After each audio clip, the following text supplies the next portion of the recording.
Le Seigneur soit avec vous. Et avec votre esprit. Une autre question. Est-ce qu'il est avec vous? Oui. Est-ce que vous vivez avec lui et en lui? Oui. Alors, je vous souhaite de ne jamais en sortir. Bonne nouvelle de Jésus-Christ, selon Saint Jean.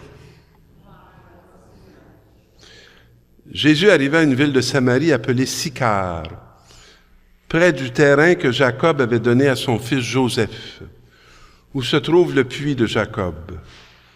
Jésus, fatigué par la route, s'était assis là, au bord du puits. Il était environ midi.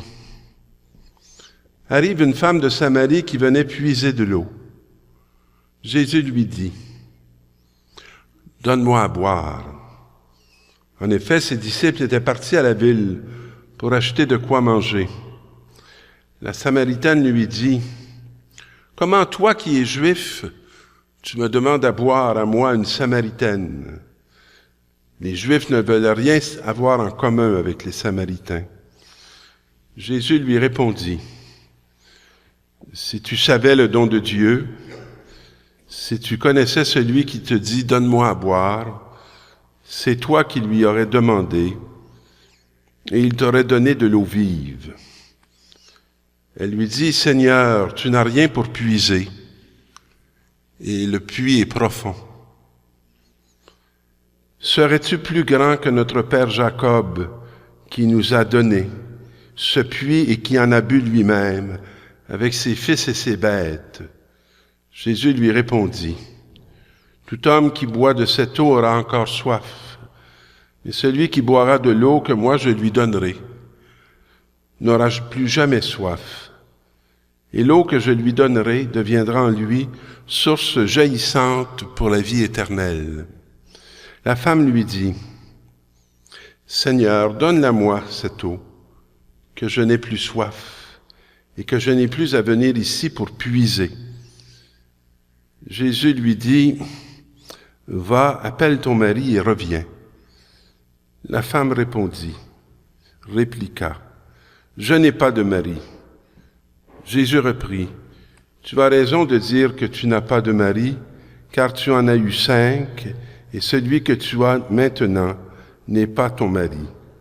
Là, tu dis vrai. » La femme lui dit, « Seigneur, je le vois, tu es un prophète.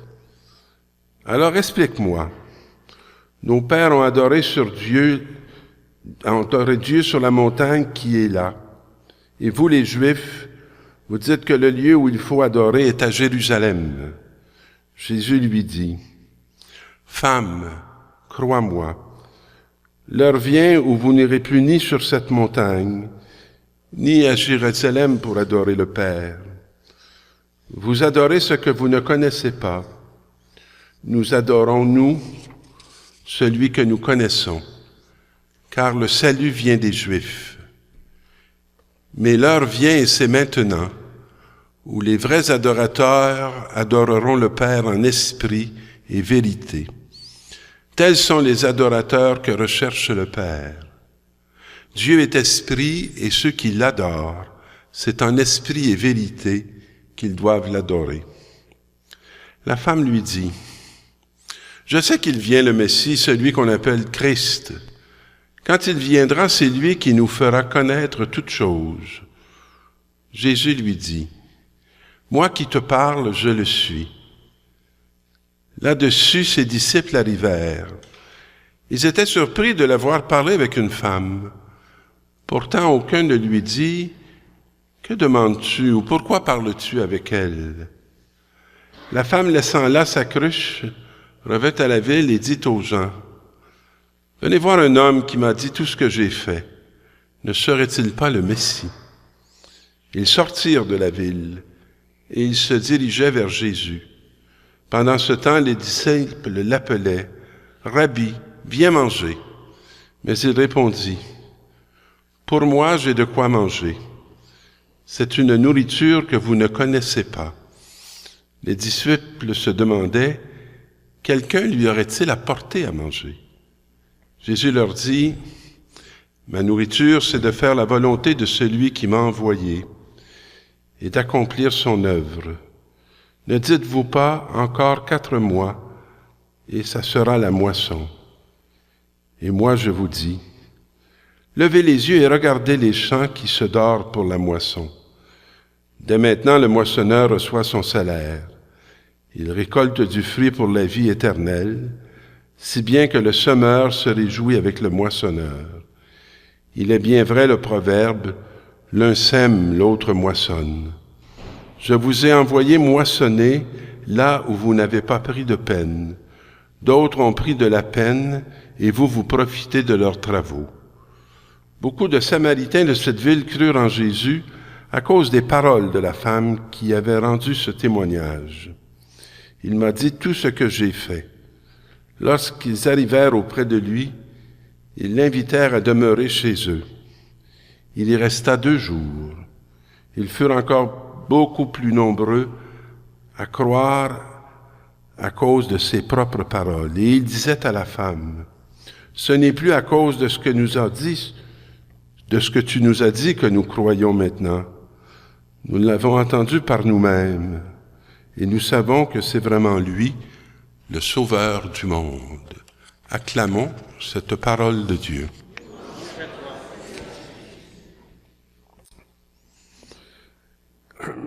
J'aime bien le dernier verset, hein? Ce n'est plus à cause de ce que tu nous as dit que nous croyons maintenant. Est-ce qu'on croit, nous, à cause de ce que l'Église nous a dit? Et quoi la mission de l'Église? C'est pas de nous faire croire. C'est de nous dire quelque chose de la parole de Dieu. Puis les Samaritains, ils ajoutent ceci. Nous l'avons entendu par nous-mêmes. Avez-vous juste entendu ce que l'Église dit sur Jésus, ou vous avez entendu Jésus? C'était quoi la vie de Sœur Faustine? C'est d'entendre Jésus. Qu'est-ce qui a beaucoup fait peur dans la communauté de Sœur Faustine? C'est qu'elle entendait Jésus. Et pourquoi qu'on l'a emmenée voir un psychiatre? C'est parce qu'elle entendait Jésus. Et c'est comme si ce n'était pas normal et naturel d'entendre Jésus. Et c'est la mission même, l'appel même, où chaque chrétien est convoqué d'entendre Jésus. Nous l'avons entendu par nous-mêmes et nous savons que c'est vraiment lui, le Sauveur du monde. On peut beaucoup parler que Jésus vient sauver le monde. Mais si on n'a pas expérimenté d'être sauvé par lui, ça va être une idée. Ça ne sera pas une réalité. On ne pourra pas être un témoin. On va être quelqu'un qui discourt sur Dieu et sur Jésus, mais on ne pourra pas être un témoin de son salut. Et savez-vous où est-ce qu'on expérimente le salut?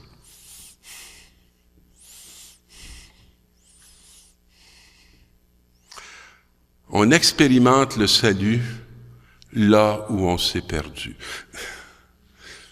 Si on ne s'est pas perdu, on n'a pas besoin de se retrouver. Mais si on a perdu quelque chose, on sait qu'on a besoin de se retrouver. Et si Jésus devient l'occasion de notre salut, on peut devenir un témoin. On va retourner au début. Jésus arrive à la ville de Samarie. C'est quoi pour les Juifs la Samarie?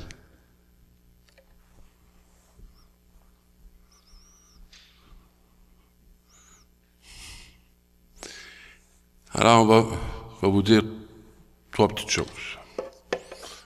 La Samarie, la Galilée, puis la Judée. La Judée, c'est la terre sainte.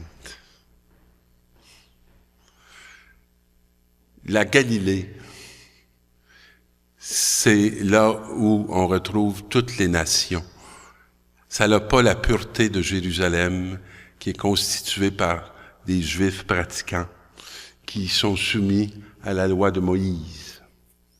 Et la Samarie, c'est la terre maudite.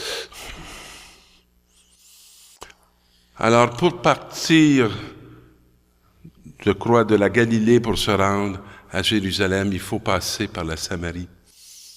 Pour ne pas se salir les pieds, les Juifs ne mettent pas les pieds sur la terre de Samarie, parce que c'est une terre à éviter.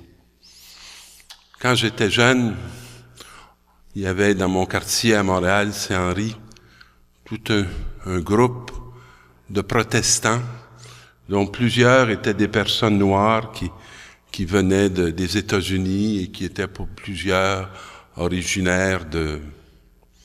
Puis nous, on pouvait pas leur parler parce qu'on nous avait dit que si on leur parlait, on était pour être damnés. Alors c'était interdit. On ne faisait pas ça. Mais c'était un mensonge. Ce n'était pas une vérité. Alors Jésus arrive à une ville de Samarie. Il ne devrait pas s'y trouver. Est-ce qu'il y a des places dans votre vie où vous pensez que Jésus ne mettra pas les pieds là? Parce que c'est une réalité maudite. Je me souviens d'une jeune dame qui faisait de la prostitution devant la statue du Sacré-Cœur d'une des paroisses où j'étais à Montréal, juste en face d'une station de métro. Et je trouvais qu'elle avait un bon compagnon de mission. Parce que tu ne pouvais pas la regarder sans voir le Sacré-Cœur. Puis, cette femme, un jour, j'avais été amené à lui parler parce qu'elle me voyait souvent passer, puis je lui disais bonjour. Hein? On pouvait penser toutes sortes d'affaires pour lesquelles je lui disais bonjour. Mais je lui disais bonjour. Des fois, je m'arrêtais, puis je disais, ça a l'air difficile. Il disait, oui. Si tu veux, je peux te bénir. Puis elle me demandait la bénédiction que je lui donnais devant tout le monde. Et un jour, elle était plus devant la statue du Sacré-Cœur. Elle était dans mon bureau. Je lui ai demandé, ça voulait se confesser. Elle dit, je sais pas comment faire. Puis elle dit, moi, Dieu peut pas me pardonner. J'ai dit, pourquoi qu'il peut pas te pardonner? Elle m'a dit, c'est parce que je suis une prostituée. Ah. J'ai dit, c'est ce que tu penses de toi. Elle dit, c'est ça que je fais. J'ai dit, on est beaucoup plus que ce qu'on fait. Ce qu'on fait ne dit pas qui on est. Ce qui dit qui on est, c'est l'amour que Dieu a pour nous. Et pour Dieu, tu es d'abord son enfant. Et il t'aime. Et si tu es dans l'exercice de cette réalité de prostituée, il y a sûrement des raisons pour lesquelles tu t'enfermes dans ce mal, parce que tu cherches un bien que tu crois pouvoir recevoir à travers ce chemin qui mène nulle part. Alors donc, arrivé à Samarie, alors on peut-tu inviter Jésus dans les Samaries de nos vies, de notre histoire? Et il était près du terrain que Jacob avait donné à son fils Joseph. C'est pas rien. Sur la terre de Samarie, il y a un puits qui est donné par un prophète, qui est un prophète qui va présider au peuple de Dieu, parce que ses fils vont donner le nom, chacun des noms des fils de Jacob, c'est le nom des 12 tribus d'Israël. Et la source est sur cette terre maudite. Alors, c'est quoi qui se cache sur vos terres maudites? Il est où le puits? Il est où? Jésus fatigué par la route.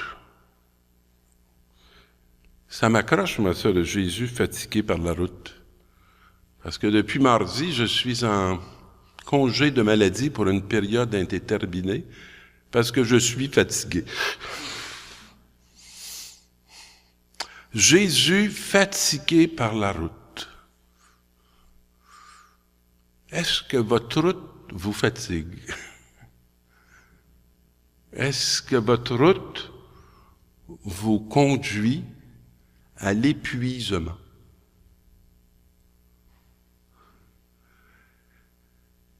Il s'était assis là, au bord du puits. Puis il était à peu près midi. Qu'est-ce qu'on fait à midi en Samarie? On se cache. Savez-vous pourquoi? Il fait trop chaud. En Italie, c'est un peu la même chose. J'étais allé au moment donné, au mois de juillet, au mois d'août. Tu voyais personne sur la rue à midi. Il dînait de midi à 2 heures. Puis, moi, après un dîner, j'ai décidé d'aller voir ce que ça faisait de se promener sous le soleil d'Italie. Soleil de plomb. Ça écrase. Alors, on sort pas à midi. On se cache. Mais si on sort à midi, c'est pourquoi? C'est parce qu'on veut se cacher des autres. Parce qu'on sait qu'on les rencontrera pas sur la route. Parce qu'ils vont être tous sous leur tente puis dans leur maison. Et comme le puits est un lieu de rencontre, est un lieu de socialisation, quand tu y vas et tu es tout seul, tu te protèges d'être regardé, d'être jugé, d'être condamné. Donc, ça fait ton affaire. Mais là, elle arrive au puits, puis Jésus est là, assis. Elle venait puiser de l'eau. Alors Jésus lui dit, « Donne-moi à boire. »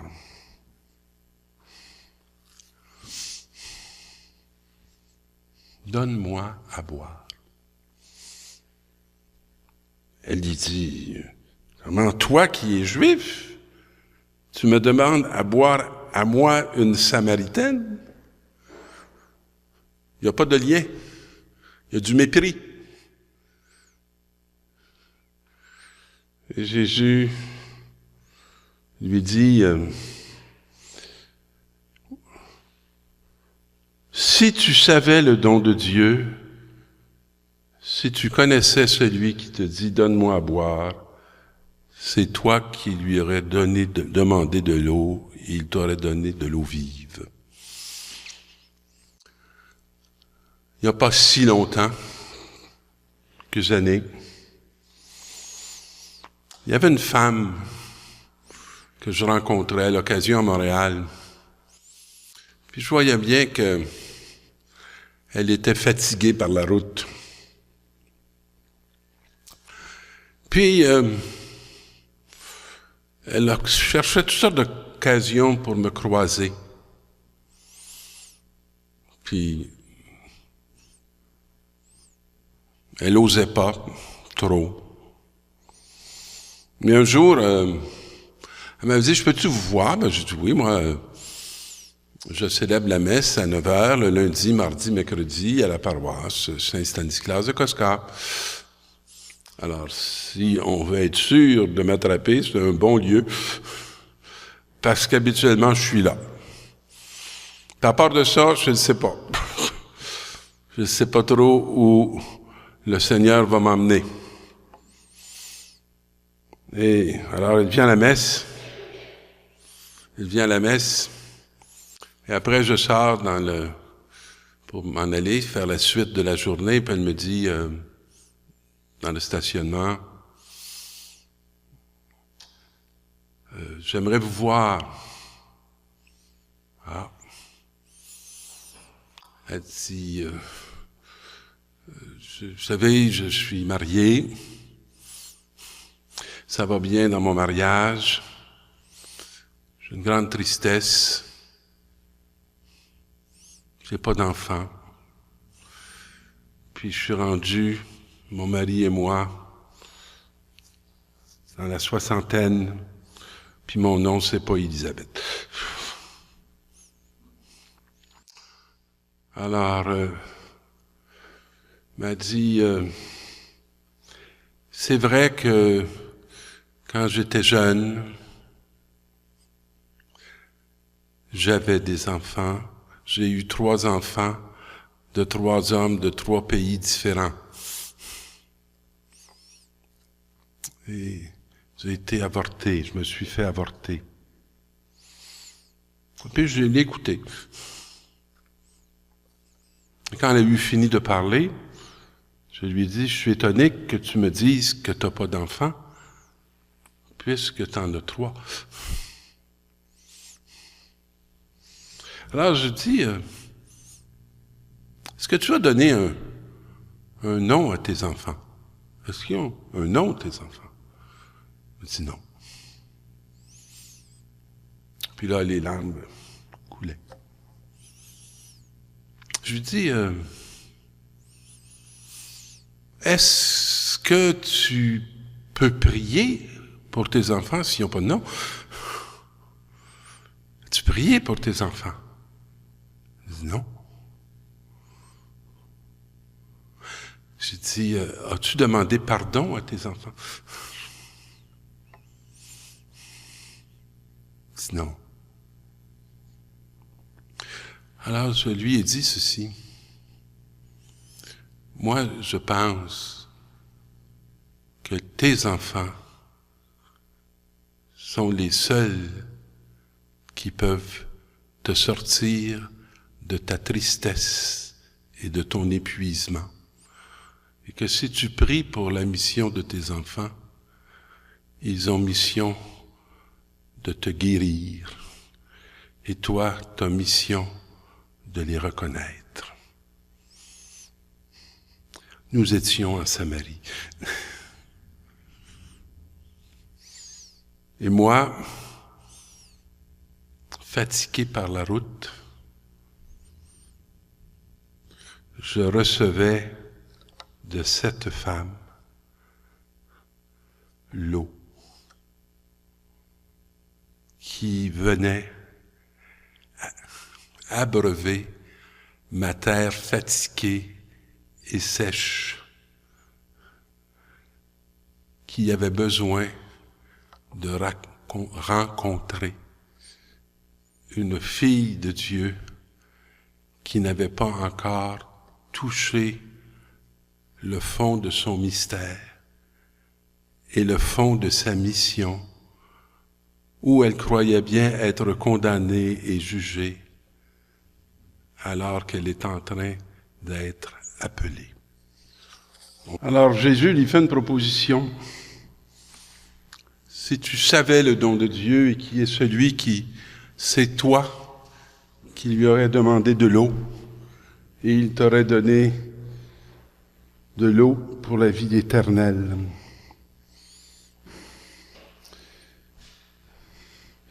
Et l'eau que je lui donnerai à celui qui va boire, celle-là va avoir encore soif, mais celle que moi je vais lui donner, elle va devenir en lui source jaillissante pour la vie éternelle.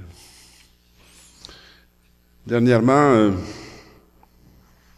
on préparait des amis de mon âge au mariage. Vous allez dire, il est un peu vieux pour se marier. Ce serait pas gentil de me dire ça. Mais c'était ça la réalité. Ils se préparaient au mariage. Et j'étais chez eux, un endroit très beau. Et à un moment donné, je partageais avec eux une mission sur laquelle je travaille pour une paroisse à Montréal qui s'appelle la paroisse Saint-Enfant Jésus du Mylène. Alors, avez-vous déjà prié Saint-Enfant Jésus du Mylène? Ça veut dire Saint-Enfant Jésus de la fin du mille. Parce que c'est une paroisse qui est au nord de Montréal, un des premiers développements nordiques de Montréal. Mais vous comprendrez qu'à l'époque, la ville n'allait pas très haut, très loin au nord.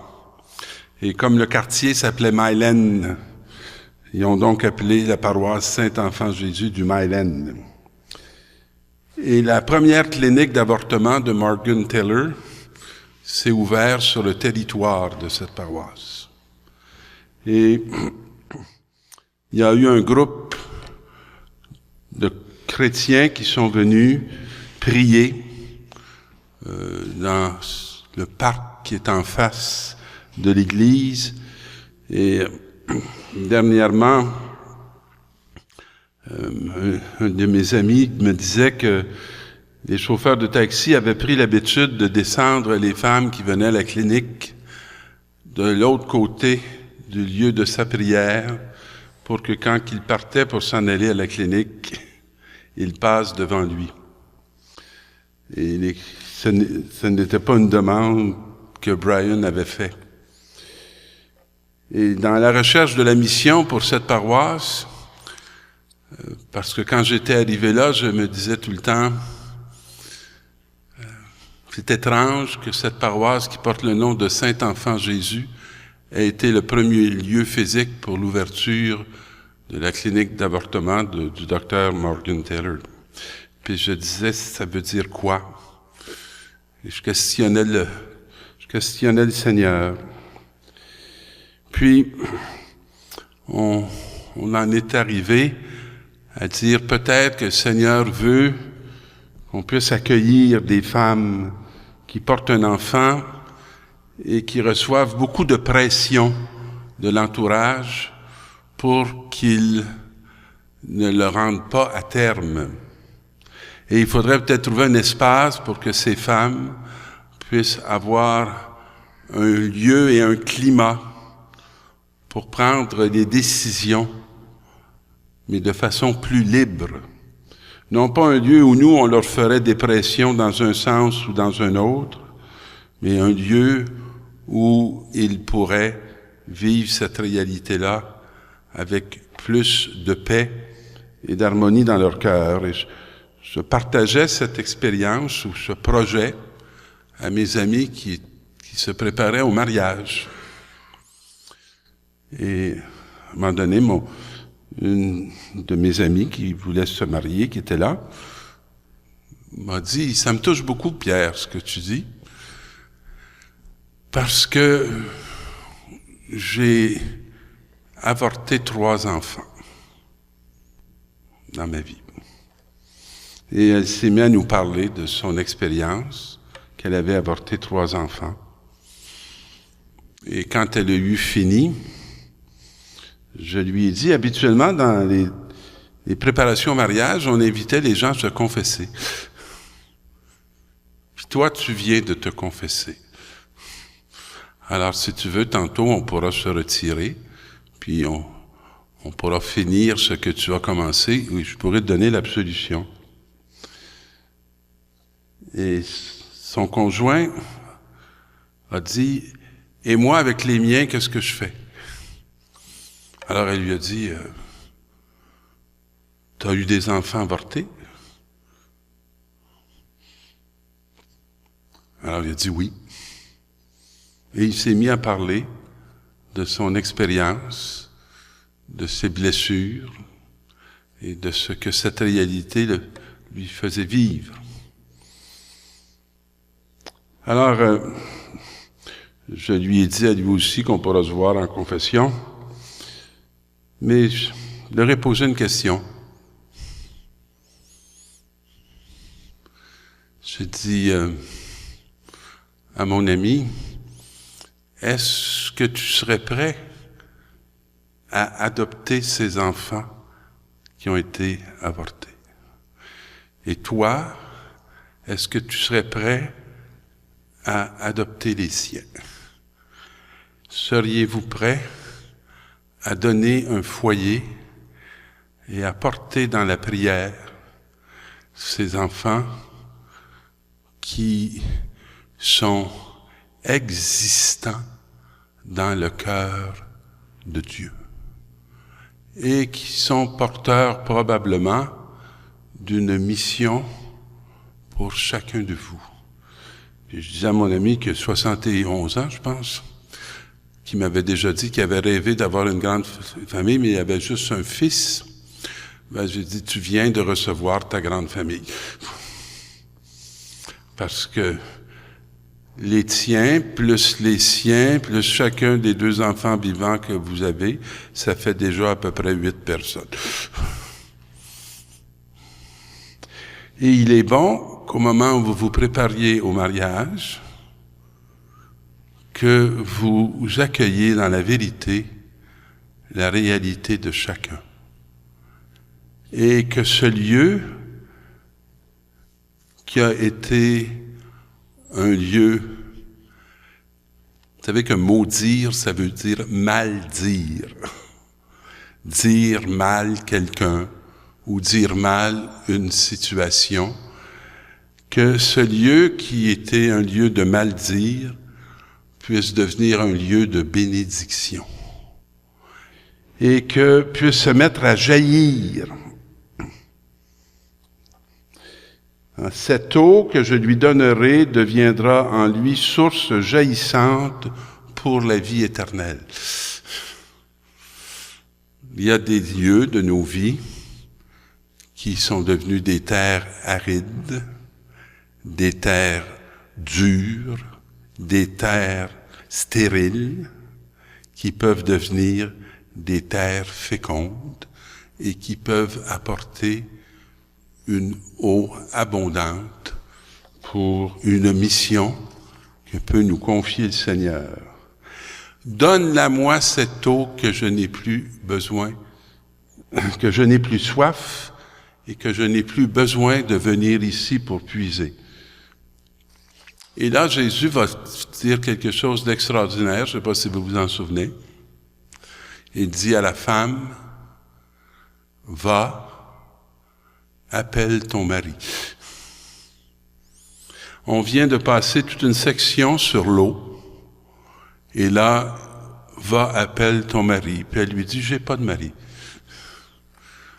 Puis il dit, « Tu as raison de dire que tu n'as pas de mari, mais tu en as eu 6, je crois, 5, et celui que tu as maintenant n'est pas ton mari. » Ah. Alors elle lui dit, « Seigneur, je le vois, tu es un prophète. Alors explique-moi. Nos pères ont dit qu'il fallait qu'on adore sur cette montagne, puis les Juifs vous dites qu'il faut qu'on adore sur la montagne à Jérusalem. On passe de l'eau, on a les maris, puis on tombe dans l'adoration. »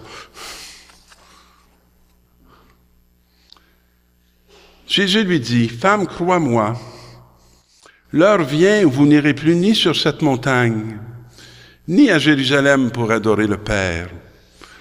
Vous adorez ce que vous ne connaissez pas, nous adorons celui que nous connaissons, car le salut vient des Juifs.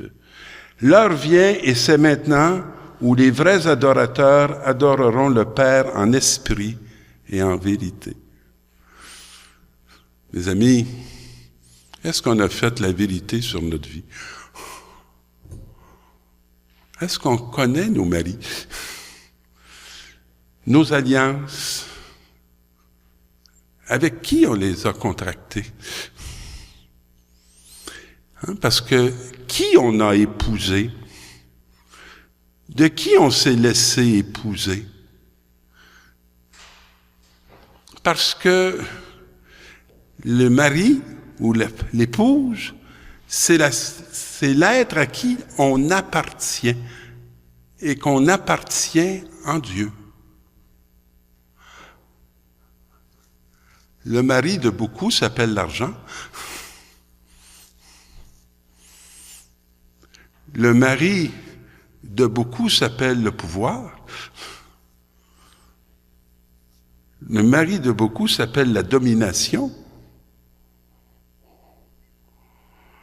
Alors, l'heure vient et c'est maintenant où les vrais adorateurs adoreront le Père en esprit et en vérité.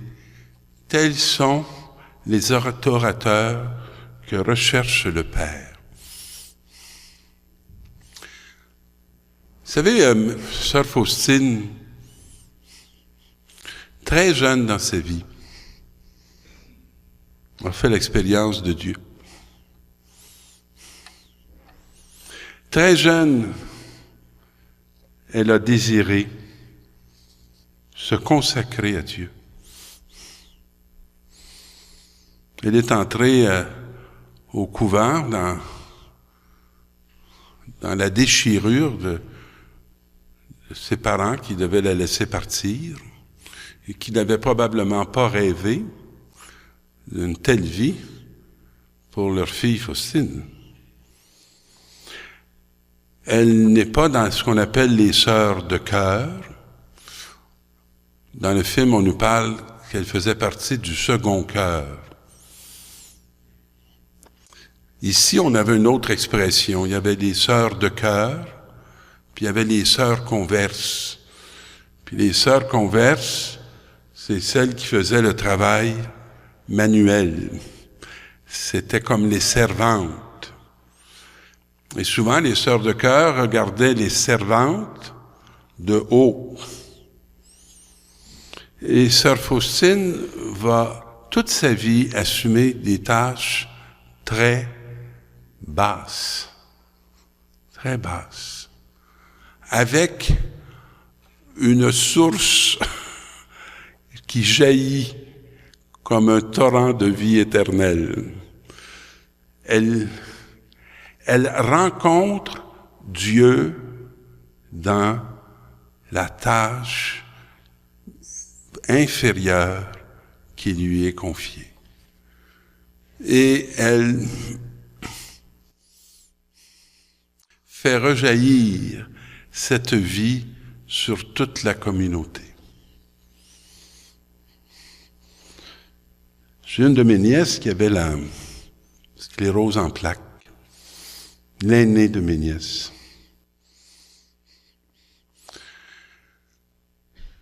Et Sylvia, à l'hôpital, tous les gens allaient à sa chambre pour se faire remonter le moral. Et partout où elle a passé, Sylvia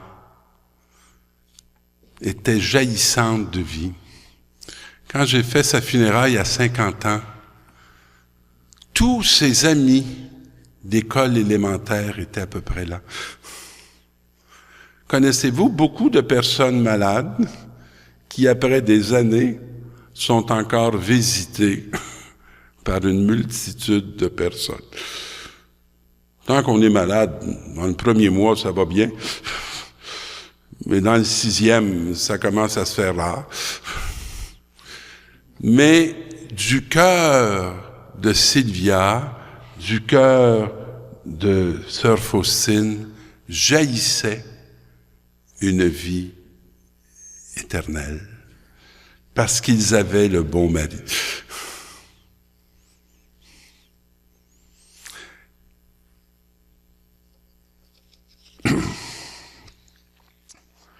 Alors cette jeune sœur, frêle, servante, se met à avoir des visions. Et elle s'ouvre à son confesseur, qui entre presque en panique. Comment expliquer qu'une sœur servante puisse avoir des visions? Ça fait pas sérieux.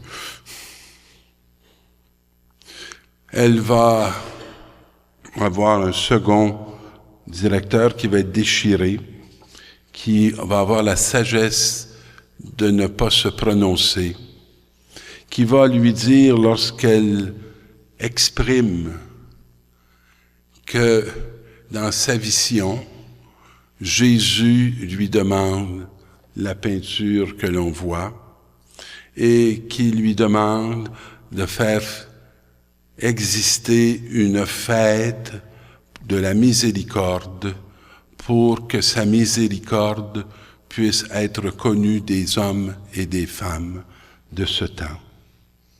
Et pourquoi que Jésus veut que sa miséricorde soit connue des hommes et des femmes de ce temps?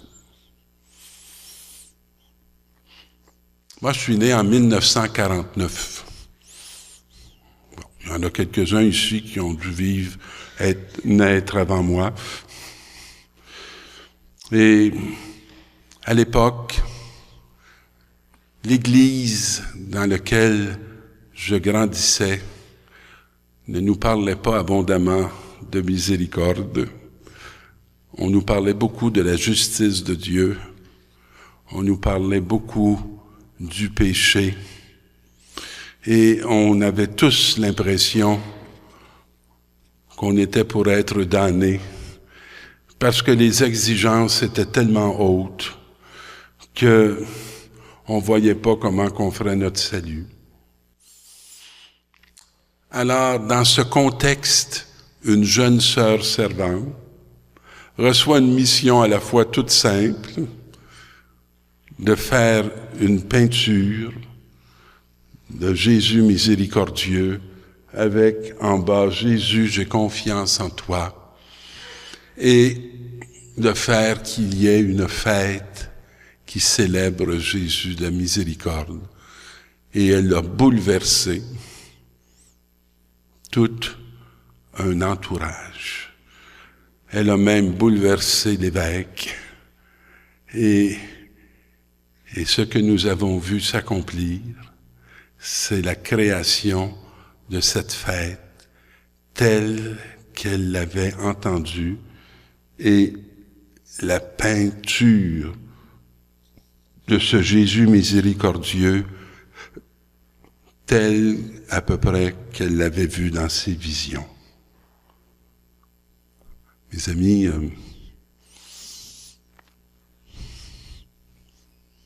c'est étonnant. Étonnant. Mais pour que ça puisse advenir, cette jeune femme a dû affirmer et se tenir dans cette réalité qu'elle avait reçue de Dieu. Et cette réalité, dans notre siècle, fait jaillir une fontaine de vie éternelle. Il y a, dans chacune de nos vies à nous, une œuvre de miséricorde qui dépend de nous. Nous avons tous besoin de l'accueillir. Un jour, j'entre de mon travail, j'étais fatigué. J'habitais à ce moment-là chez les frères de l'instruction chrétienne à Montréal.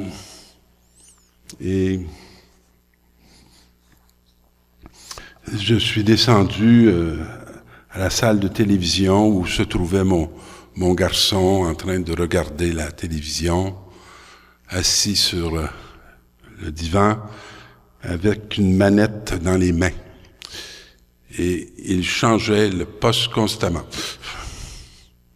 Alors, je lui ai dit une fois, bon, Claude, tu peux choisir le poste que tu veux, ça me dérange pas, mais s'il te plaît, quand tu seras rendu sur un poste, veux-tu rester dessus pour qu'on puisse suivre ce que l'on a commencé à regarder? Et là, il fait un beau sourire, puis il changeait de poste. Puis là, il changeait de poste. Puis il changeait de poste. Alors, la moutarde m'a monté au nez. Et là, je me suis levé. Je suis allé vers mon fils et je l'ai frappé à la figure. Et là, j'étais tellement en colère que j'ai dû sortir de la pièce parce que je savais plus ce que je ferais. Puis un coup que j'étais sorti de la pièce, j'ai trouvé que j'étais vraiment indigne d'être père. Alors je suis monté au 3e étage où il y avait la chapelle. Puis devant le Seigneur, j'ai dit, je serais beaucoup mieux de retourner Claude à l'hôpital plutôt que de le battre. Et là, le Seigneur m'a dit ceci. Pierre,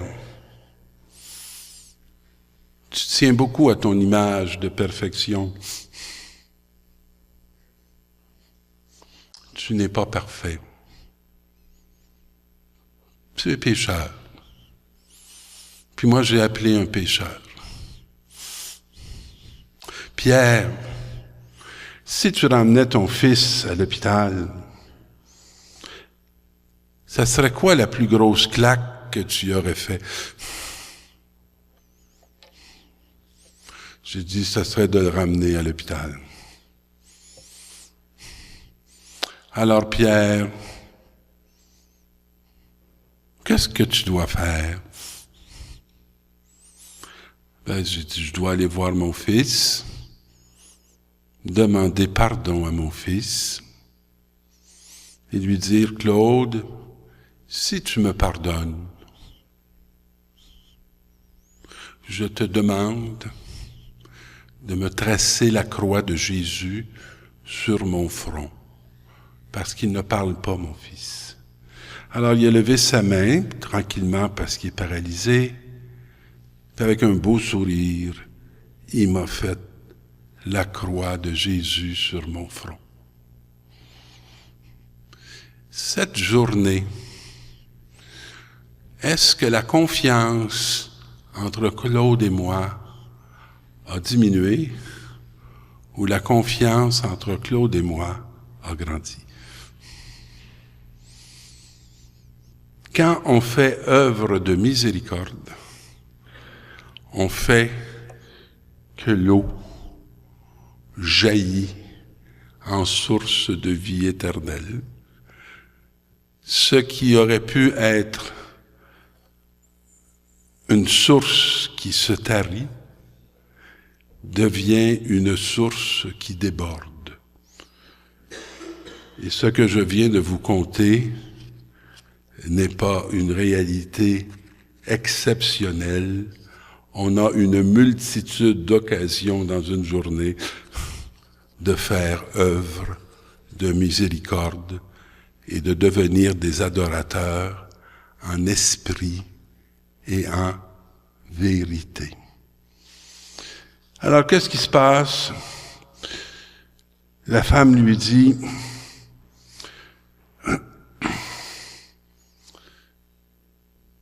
je sais qu'il vient le Messie, celui qu'on appelle Christ. Quand il viendra, c'est lui qui nous fera connaître toutes choses. Et Jésus lui dit, je le suis, moi qui te parle. Mes amis, est-ce que je suis vous parle? Je suis, c'est le nom que la Bible donne à Dieu. Je suis celui qui suis. Est-ce que je suis vous parle? Est-ce que vous pensez que vous n'êtes pas assez grand, assez exceptionnel, puis que Dieu ne parle qu'aux êtres exceptionnels, alors qu'il passe son temps à choisir que des êtres très ordinaires comme Sœur Faustine? Je le suis, moi qui te parle, le Messie. Et le Messie, il n'est pas du passé, il est du présent. Puis quand mon fils me fait le signe de croix, moi qui viens de poser un geste, qui est un geste qu'il ne méritait pas, et qu'il me pardonne, j'entends à travers lui le Messie qui me parle, et son salut se rende jusqu'à moi. Les autres disciples arrivèrent, surpris de voir parler avec une femme. Mais personne ne lui dit « Qu'est-ce que tu demandes » ou « Pourquoi tu parles avec elle ?» Et la femme laisse là sa cruche et revint à la ville pour dire aux champs « J'ai rencontré un homme qui m'a dit tout ce que j'ai fait. J'ai rencontré un homme qui me connaît sans qu'il m'ait connu. Ne serait-il pas le Messie? » Et savez-vous qu'est-ce qui se passe? Les gens sortent de la ville. Puis ils s'en vont à Jésus. Êtes-vous capable de faire sortir des gens facilement de leur ville? Êtes-vous capable de faire sortir les gens de leur maison? Êtes-vous capable de faire sortir les gens de tous les doutes qu'ils portent sur eux-mêmes, puis de tous les lieux de leur vie dans lesquels ils s'enferment, dans la tristesse, dans le doute, de les faire bouger? Qu'est-ce que Sœur Faustine a fait? C'est que le premier dimanche après Pâques, à travers la planète, les gens sortent pour la fête de la miséricorde.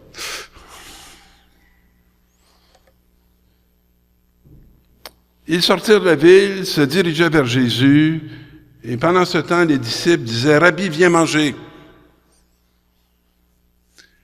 Le baptême, l'eau, c'est le symbole du baptême. Manger, c'est le symbole de l'Eucharistie. Viens manger. Mais lui répond, pour moi, j'ai de quoi manger. Il est en train de se nourrir de la rencontre avec cette femme qui, fatiguée sur la route, est en train de le combler.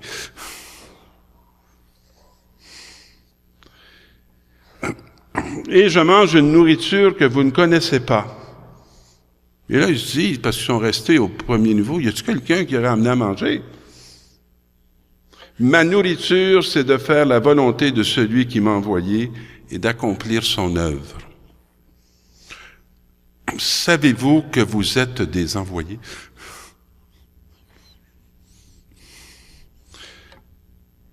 Quand je suis arrivé à l'école Victor Doré, qui est une école spécialisée à Montréal pour les enfants handicapés,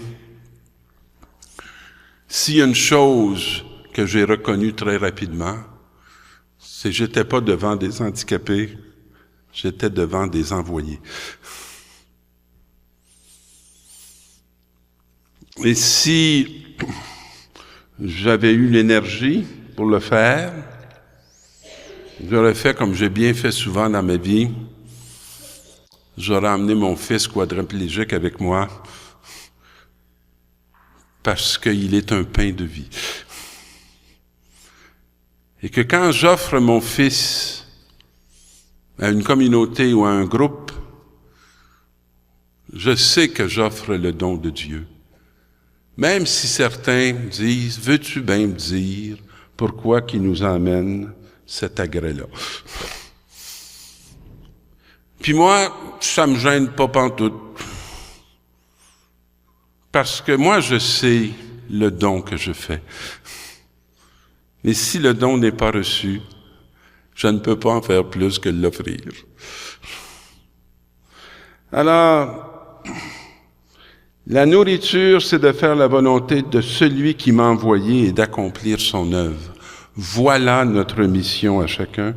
Voilà la mission de Sœur Faustine.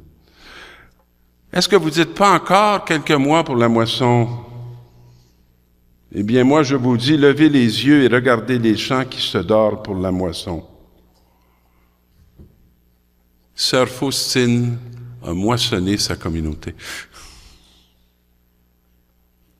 Sœur Faustine, on l'a envoyée d'une maison à l'autre, savez-vous pourquoi?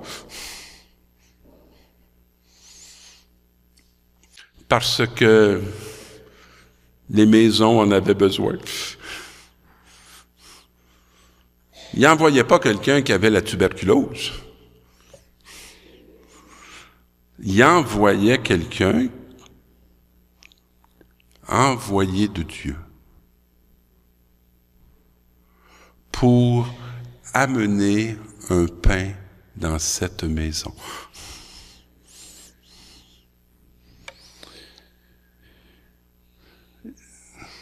Je me souviens d'une classe, non, c'est un lieu de travail, où l'éducateur m'avait dit, depuis que ton fils est ici, tout l'atelier a changé.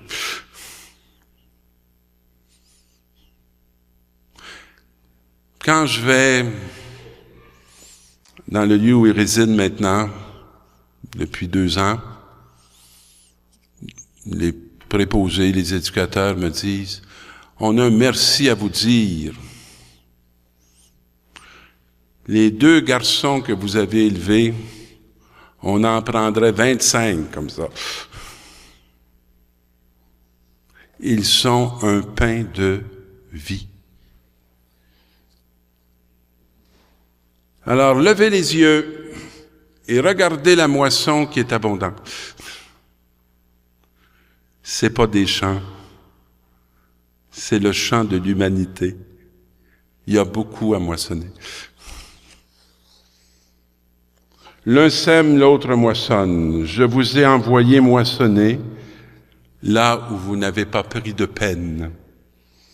D'autres ont pris de la peine et vous profitez de leurs travaux. Alors, qu'est-ce qui se passe? Beaucoup de Samaritains crurent en Jésus à cause des paroles de la femme qui avait rendu ce témoignage.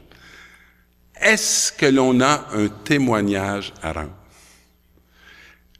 Sœur Faustine a tenu son témoignage. Elle aurait pu l'abandonner. Elle aurait pu le taire. Et on n'aurait pas cru. Et là, c'est très intéressant. Il m'a dit tout ce que j'ai fait. Lorsqu'arrivèrent auprès de lui, ils l'invitèrent à demeurer chez eux. Il y resta 2 jours. J'ai le goût de vous demander, savez-vous pourquoi?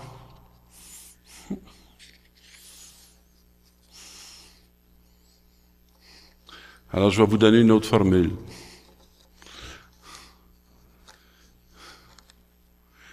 Et le 3e jour, il ressuscita. Pourquoi Jésus demeure 2 jours? C'est pour habiter les morts dans lesquels on est enfermé et qui fait qu'on ne ressuscite pas. Il y demeura 2 jours. Ils furent encore beaucoup plus nombreux à croire à cause de ses propres paroles à lui. Et il disait à la femme, « Ce n'est plus à cause de ce que tu nous as dit que nous croyons maintenant. Nous l'avons entendu par nous-mêmes. On ne peut pas faire l'économie d'être des témoins qui préparent la rencontre.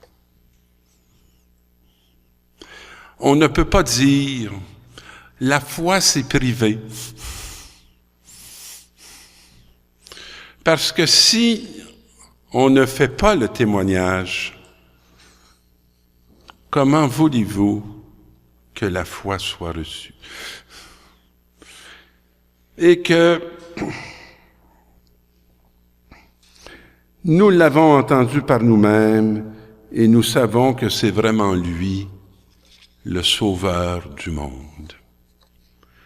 Notre mission, conduire cette humanité à Jésus, mais on ne peut pas conduire à Jésus si on n'a pas rencontré Jésus. Et si Jésus ne nous a pas parlé et nous a pas conduit à nous mettre debout là où on s'écrasait. Parce que ressusciter, ça veut dire se mettre debout dans la mort. Et quand tu es debout dans la mort ne t'écrase plus, mais c'est elle qui est écrasée. Et c'est notre mission de baptiser, de révéler cette bonne nouvelle à l'humanité et de la conduire là où elle peut en faire l'expérience, dans une communauté de vivants qui annonce sa parole. Amen.